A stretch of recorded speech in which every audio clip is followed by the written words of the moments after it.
What the heck is the first router you should get?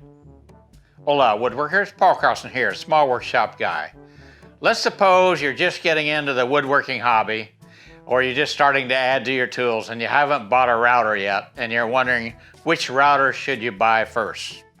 I'll give you my answer right away, but only if you promise if you're going to bail out, you'll give me a like, a comment, and a subscription. For your first router, I would recommend you go ahead and start big.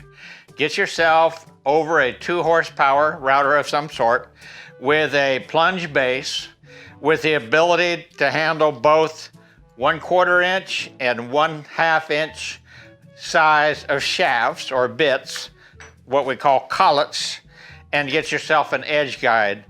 With that and with the right set of bits, you can do almost everything, and if you're young enough and you can handle the weight, then you'll get by with that for a while. My second recommendation would be, after you have this, is to add the one on the other extreme, which is a little bitty palm router or a little trim router, one that you can hold in one hand and go around with a roundover bit and do some roundovers. Roundover bit doing roundovers, how about that?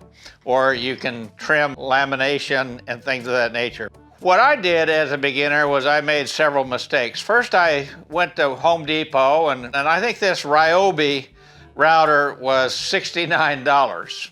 Now, that's big, it's heavy. That one had a fixed base and it had a 1/4 inch collet. I didn't know the difference. I didn't know one thing from another. Why would I want anything different? So I knew that I liked $69 better than $200 or $250. So that's what I got.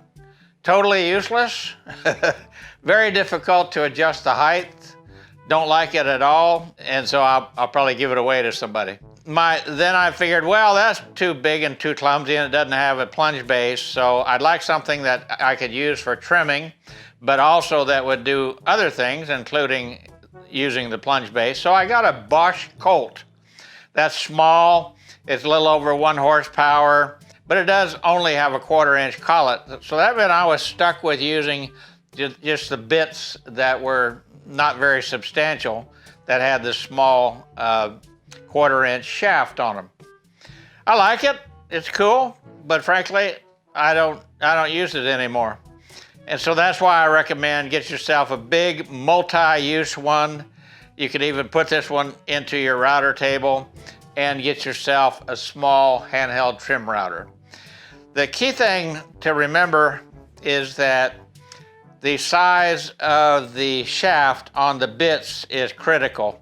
If you want some really substantial bits, such as some longer bits, and you're going to want them, longer bits, then you need more strength down in that base. If you get a really long 1/4 inch bit, that thing liable to break off, and that's the last thing you want to have happen when it's spinning at 28,000 RPM or whatever they spin at. So you're going to want to use some bigger bits, therefore make sure you get something with a 1/2 inch collet. Now these will both go onto this one router. All right, well that's it. That's as far as I'm going to go. These what the heck is videos are designed to be short. They're designed for beginners. They're not designed to go into too much depth, and I hope you find them useful. Small workshop guy reminding you, you can't stop the waves, but you can learn to surf. Stay safe in your workshop.